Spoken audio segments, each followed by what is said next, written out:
Halo guys, Random Channel kembali. Apa kabar kalian hari ini? Semoga sehat selalu dan mudah rezekinya. Kali ini Mimin akan menceritakan alur cerita dari film X-Villain. Kalian masih inget gak guys sama film yang satu ini? Yang pastinya film ini membuat perasaan Mimin campur aduk guys. Film ini dirilis pada tahun 2014 yang disutradarai oleh Mohit Suri dan dibintangi oleh Sidharth Malhotra, Shraddha Kapoor, dan Ritesh Deshmukh. Sebelumnya, Mimin mau ngingetin agar nonton filmnya terlebih dahulu karena film ini berisi konten full spoiler. Di film ini menceritakan tentang seorang penjahat kejam yang berubah setelah jatuh cinta dan mulai meninggalkan kehidupan gelapnya. Akan tetapi setelah istrinya terbunuh, ia pun membalaskan dendamnya secara brutal. Kalian penasaran dengan kelanjutan kisahnya? Mari kita simak alur ceritanya. Inilah X-Villain. Kisah X-Villain bermula ketika Aisyah meninggalkan pesan untuk suaminya yang bernama Guru. Sebelum ia dibunuh oleh seseorang yang menerobos masuk ke rumahnya, ia pun dibunuh secara brutal. Aisyah, kau ni kya hua? Aisyah, kya hua Aisyah? Aisyah, बोलो. Hey, Aisyah, उसे छोड़ दे, please. Hey, उसकी कोई गलती नहीं. नहीं प्लीज नहीं.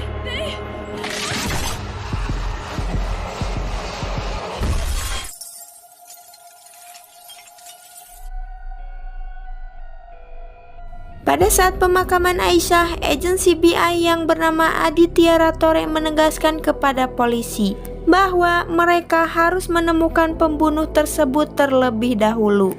Karena jika Guru mencari pembunuh tersebut, maka semakin banyak nyawa yang akan menjadi korbannya. Karena Guru merupakan mantan pembunuh kejam dan merupakan kaki tangan ketua gangster yang bernama Kaisar. Kita flashback ke 2 tahun sebelumnya, tepatnya di kota Goa, di mana Guru diperintahkan oleh Kaisar untuk membunuh seseorang yang bernama Rahul. Ia pun menyeret dan membakar Rahul tepat di hadapan ibu dan adiknya. Guru pun ditahan karena kasus pembunuhan tersebut. Di kantor polisi, ia pun diinterogasi. Pada saat itu, Aisyah sedang berdemo di kantor polisi. Ia pun melihat Guru yang sedang diinterogasi. Di sana, agen Aditya menginterogasi Guru. Ia pun memberi pilihan kepada Guru.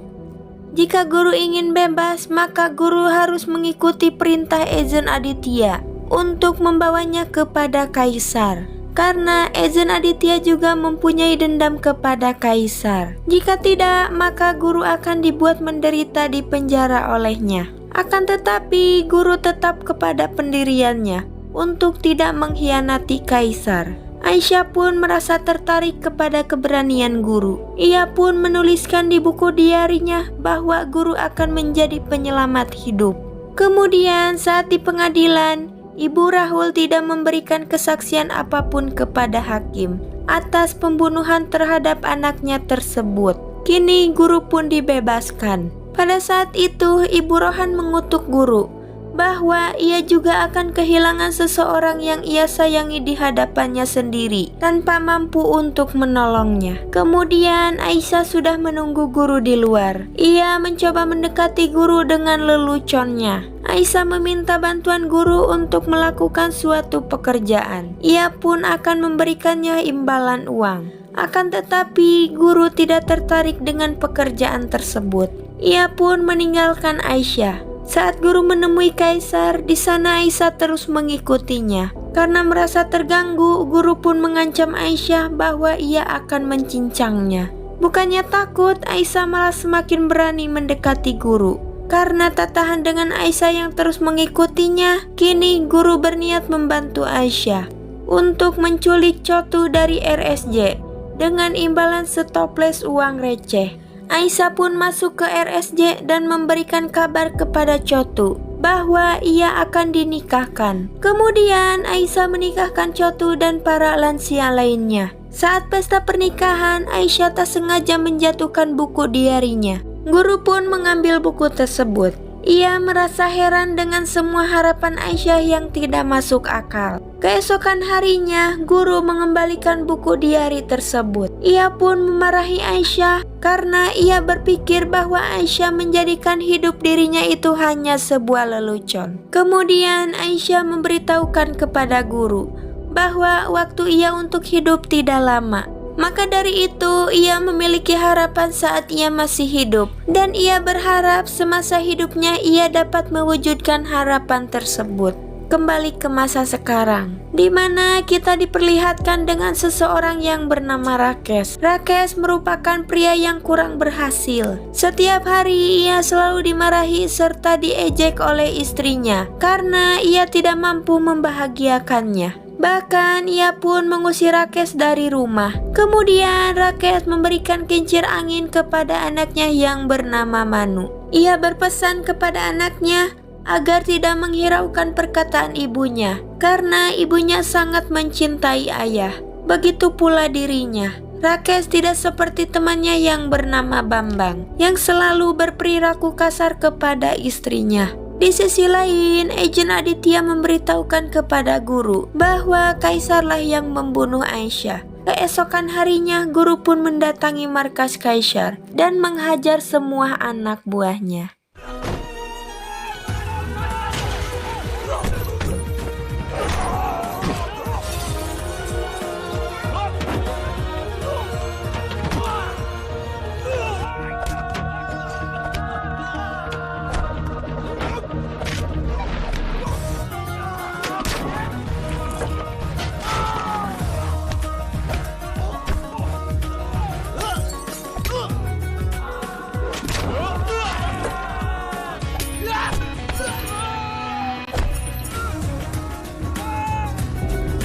Kemudian Kaisar memberitahukan kepada guru bahwa ia tidak membunuh Aisyah. Ia juga berkata jika guru masih tidak percaya maka guru berhak menembaknya.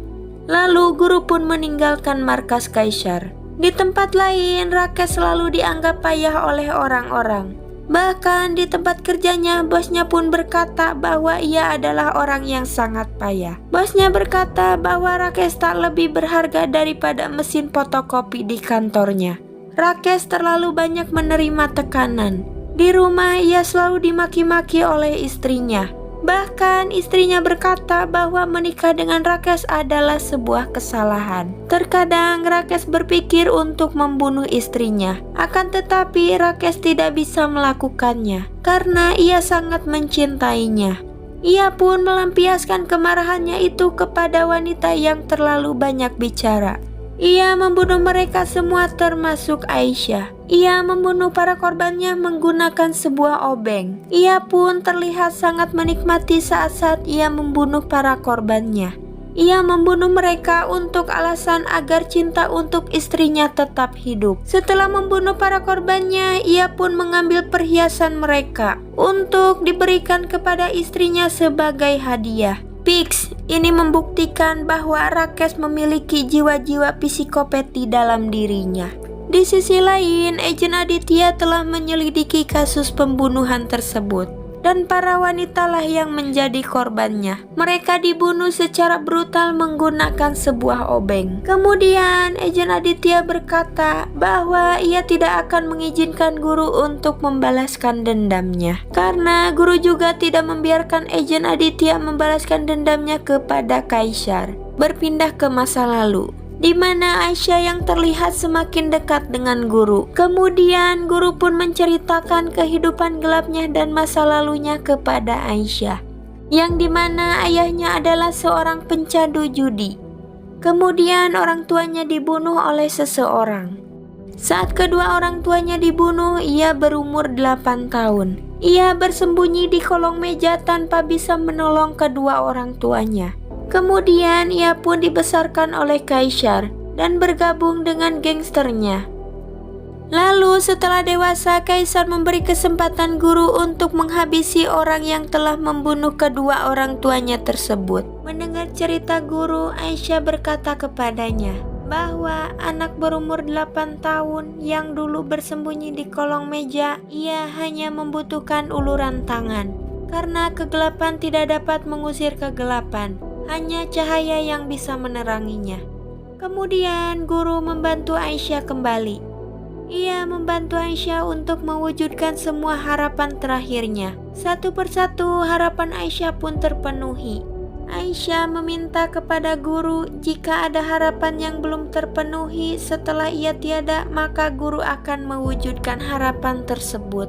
Kini semua harapan Aisyah akan terpenuhi, hanya tinggal satu harapan, yaitu melihat merak menari di bukit. Saat guru dan Aisyah akan menaiki bukit, penyakit Aisyah pun kambuh. Ia sudah tidak kuat untuk berjalan. Kemudian guru menggendongnya. Tapi sayang, sesampainya di bukit mereka pun terlambat karena hujan pertama telah berlalu dan merak menari setelah hujan pertama. Di sana seseorang memberitahukan kepada mereka untuk kembali tahun depan. Kemudian guru membawa Aisyah ke rumah sakit. Dokter memberitahukan kepada guru bahwa dilihat dari segi medis hidup Aisyah takkan lama lagi. Hal itu membuat guru marah. Ia meminta dokter untuk melakukan sesuatu agar Aisyah dapat sembuh, atau guru akan membunuhnya.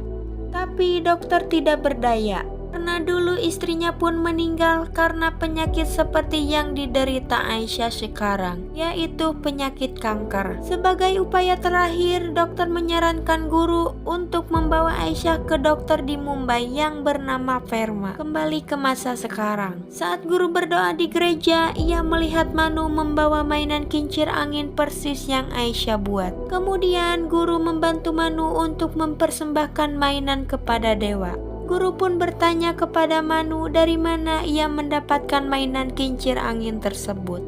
Manu berkata ia mendapatkan mainan tersebut dari ayahnya. Kemudian guru mengikuti Manu. Karena petunjuk kincir mainan, akhirnya guru dapat menemukan Rakes.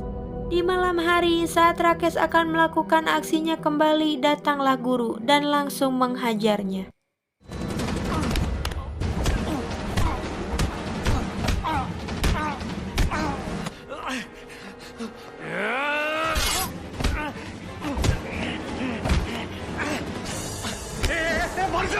Saat itu guru mengatakan bahwa ia tidak akan membuat Rakes mati dengan mudah.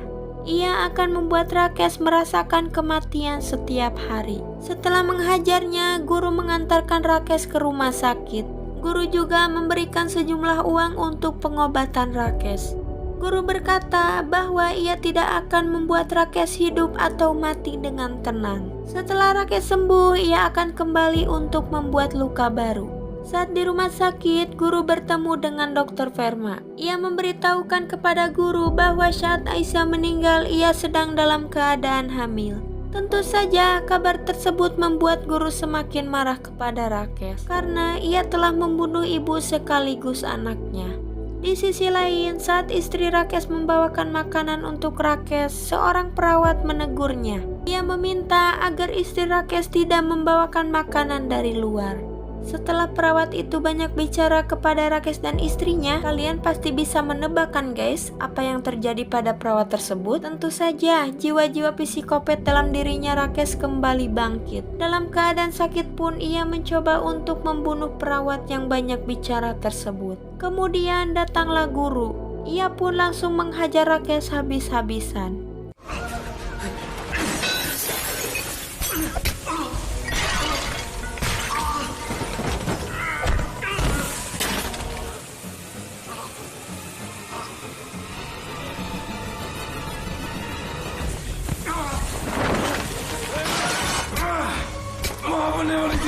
मैंने बचाने वाली थी वो।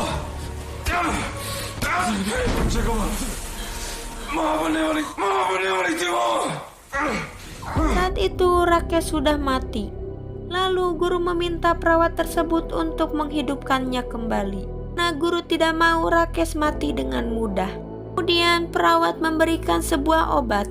Lalu guru suntikan ke bagian dadanya dan Rakes pun kembali hidup. Saat itu perawat bertanya kepada guru, mengapa ia menghidupkan kembali orang yang sudah membunuh anaknya. Kemudian kita dibawa flashback dari ingatan guru ke masa lalunya, di mana saat guru dikutuk oleh seorang ibu yang anaknya telah ia bunuh. Ia juga teringat saat Aisyah dan ayahnya berniat pergi ke Mumbai menaiki sebuah kereta. Aisyah pun akan meninggalkan guru. Ia tidak ingin karena penyakitnya tersebut suatu saat ia harus meninggalkan guru dan guru akan kembali ke kehidupan gelapnya. Guru berusaha mengejar Aisyah dan memintanya untuk tidak meninggalkan dirinya. Lalu Aisyah pun turun dari kereta. Ia pun memeluk guru. Kemudian mereka pun menikah. Setelah itu guru menemui Kaisar. Ia berkata kepada Kaisar bahwa ia akan meninggalkan kehidupan gelapnya dan tak akan membunuh siapapun lagi. Di Mumbai, guru membawa Aisyah kepada dokter Perma. Kini Aisyah pun menjalani pengobatannya di sana. Dan alhasil kini kondisi Aisyah sudah mulai membaik. Di pagi hari dokter menelpon Aisyah. Ia memberitahukan kepada Aisyah bahwa kini ia sedang mengandung. Dokter mengatakan bahwa karena kondisi Aisyah yang sedang dalam pemulihan, kemungkinan ia tidak akan kuat untuk melahirkan. Dokter pun menyuruh Aisyah untuk memberitahukan kabar tersebut kepada guru. Akan tetapi Aisyah malah menyembunyikannya dari guru. Aisyah pun mengantarkan guru untuk mencari pekerjaan. Setelah itu Aisyah pergi menemui ayahnya. Ia memberitahukan bahwa ia sedang mengandung. Ia pun berkata bahwa ia akan memberitahukan guru nanti. Karena jika guru tahu tentang hal tersebut, ia takut guru akan menghentikannya. Lalu jika suatu saat Aisyah pergi dan tidak bisa menggenggam tangan guru, anak mereka lah yang akan menjadi pengganti Aisyah. Karena jika guru tidak memiliki siapapun untuk menggenggam tangannya, Aisyah takut jika guru akan kembali ke kehidupan gelapnya.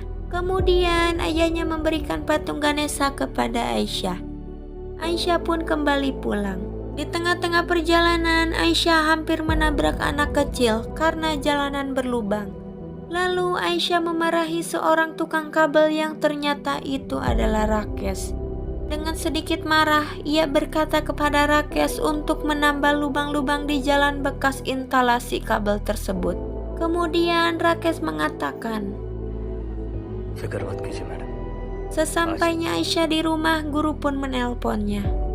Ia memberitahukan kabar gembira bahwa ia diterima di pekerjaannya tersebut. Pada saat itu, Rakesh yang tadi Aisyah marahi di jalanan, ia masuk ke rumah Aisyah, lalu memukul Aisyah dengan sebuah obeng. Guru yang mendengar kekacauan tersebut, ia bergegas pulang.